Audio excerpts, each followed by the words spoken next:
All right, that is a setup. What a great thing to see.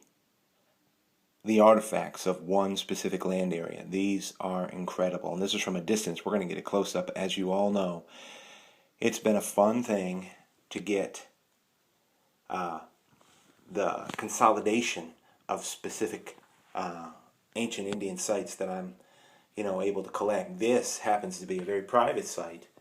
Know the landowners, and they've just been great people over the 20 years that I've known them.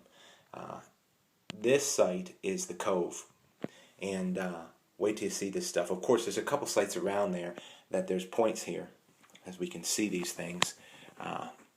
Trying to give you some different angles and do everything different. They're not three sets because of three different fields. This is all one area, but it's just dozens and dozens of acres. You need to know where the good spots are, and you guys all understand that. So we're going to get some close-up on this, but just to give you an idea, this is a majority around an area I call the Cove, as well as an area I call High Rise. Now, I'll tell you when we go around which one came from which. Actually, the Rise and the Rise 2 and Hidden Hill. So that's what's neat about it. But these are all really pretty much on the water easement of the exact same land area, if I can get a good focus in here. And it's a hard assembly to show you, but this is really cool. Let's go right around here. I think I'm going to go right here first and show you this circle. I'm not going to talk too much about it except for the fact that I can remember, and just sort of thinking out loud, this came from Hidden Hill. Just a great Guilford round. And just a slow, easy walk through the museum here of one land area here in eastern North Carolina. Doing sort of a museum series, and really some great comments about it. Just to give you a clear look at some really great artifacts. They're my display pieces. I just pulled them out because I could easily remember what area they came from. Nice point here. Take a look at the color on this. Same field, the Cove. A lot of these are from the Cove. It's a 300 artifact plus site. Just a real privilege. This is a greenish sort of a jade material. I don't know if it's coming out clear against there, but it is unique. Had never seen that kind of material around here. Must have come from somewhere. Of course, here's the rhyolite, and look at the relief on this incredible smoker. Some years past I had it on there, but of course this comes from the same land area there in Site 2. I mean, Site 2 is pretty much made up of the Cove, Hidden Hill, and the Rise 1 and 2. Check out that flute right up there, or relief serrations. I found this pretty recently at Hidden Hill right here. And what's neat is, if I can show you it, it's got a pretty extreme bevel on the back side here. I don't know if it's going to come in right here where my thumb is. You see that? Where they would have hafted it in, but done just the way they wanted it. Really nice point. Look at this point from the Rise. All these areas, I mean, you could see the other spots from where you are in the field or whatever. You know where it is once you figure the land area out, and that's really all the work, doing the recon and figuring things out. This is a great point right here. Morrow Mountain, about 2 inches. On and on, right? Just some great stuff. That's the reason you keep going back to these areas, because you know there's good stuff in the ground. I mean, look at these things. This one came from pretty much within the eye shot. Same acreage. W properties, or I should say F properties. I don't want to use the name. You could see this is banded rhyolite.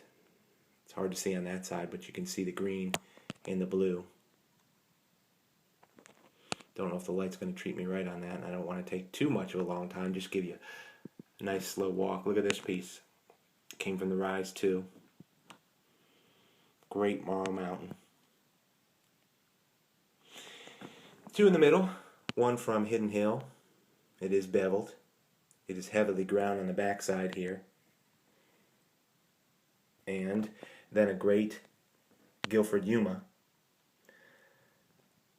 from F Properties, which it all really is F Property, last name, if you will. And just a great family full of kids my age and what have you. It's just great to know people sometimes and be courteous to them. Let's go with these big points. I did this circle just because they were the bigger ones. Let's take a look at it. I'll fly right in here. Nice piece here, about 3 inches from the Cove. It is gray and it does have pink accents. I don't know if we're getting that, excuse me, as I bounce around here. Yeah, there we go. It's fairly large. So some good stuff here. This has helped me to see the museum series because sometimes, you know, you watch other people find them on there, whether it's Ditchwalker or Flintsball, you guys, you find incredible stuff. But it's hard to see your own collection and actually believe you find incredible stuff. Does anybody out there understand what I mean by that? It's a crazy phenomenon because I can look at this stuff. You look across and you say, well, my goodness, you find awesome stuff too. But you never feel that way. You know, you watch other guys find stuff and you're like, man, they find great stuff. And I don't know what it is. It's a crazy psychological thing. Look at this point. Great point here. It is a grayish mixed blend. Here's a good Morrow Mountain found in Backside Cove. Here's another piece from the Cove. Look at the serrations. Look at the edge work on the outside of this piece of quartz. Great stuff, huh? And then from the Rise 1, of course, there's only one in the big group. They made a fantastic, well, I was able to find one of my favorite points is the Guilford. It's a fantastic piece right there, though. That piece right there came from, I don't know, 10, 15 feet difference between this piece here. And look at this blunt. Could have been a hafted scraper, could have been a blunt. I don't know what they would have used it for, but it is sweet. And like I said, what you can see in there, this Guilford and that blunt came from the exact same spot. Here's another one, banded material. The fluctuating, the difference in material around here is just a real great thing to see together from the same site here, all these points. Look at this piece. Great quartz material and great work, really. Alright, this came from the Cove. Some serrations, just a great point right there that would have done the job. I think as we go around here and we take a look at this, you can see with both these groups, all these groups, that they easily deserve, you know, a place in my display quality. I'll probably in the future assemble some frames when it's time, but you know, every season's going to bring out some great stuff, and I know you can switch them in and out, so man, some of you guys out there, just be patient with me. Look at this point from the Rise. I like the discoloration on the back of this. I wonder if you could see it. It's much browner. I think it was from the hafting. And look at this point from Hidden Hill. I want to talk about rhyolite. They either stuck it in the fire on the tip there, or what have you. It's just a pretty, incredible point rhyolite blend, banded. I mean, look at that point, will you?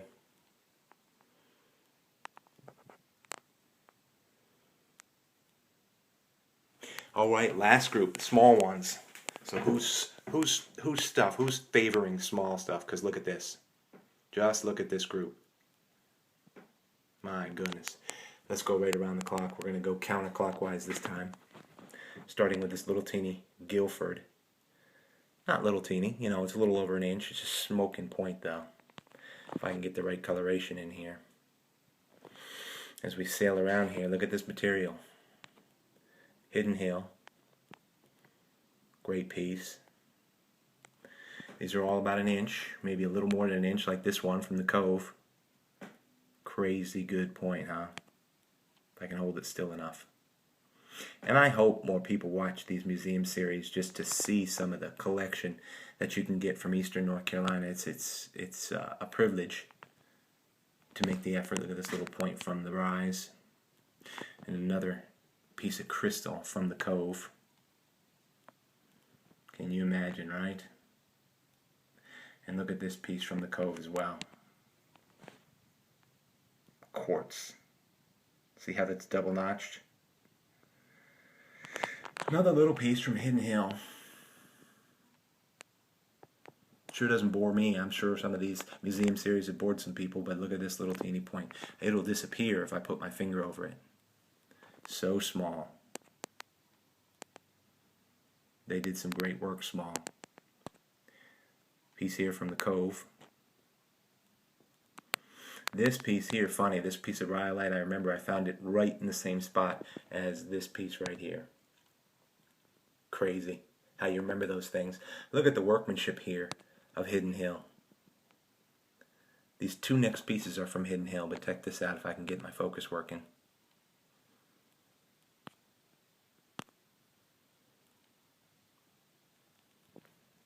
Just pristine work, right? And look at this piece. Same site. The relief on the back of that. Eared yakkin or whatever it is.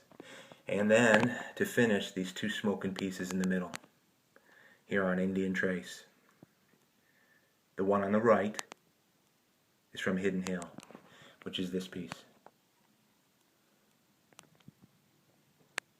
Unique. And this one on the left is from the Cove. I mean to tell you, right? Alright, that about shows all my greatest finds from the Cove, the Rise 1 and 2, and Hidden Hill. I mean, look at these. From one great land site into the minds of some great artifact collectors. For all those that love it out there, I just want to put this out there in this kind of assembly and just put them up there for a layout. It's just great to see this one site all together. Without further ado, I really thank you for tuning into Indian Trace, and hope the spring brings some really great stuff for you. Just good to look at, you know.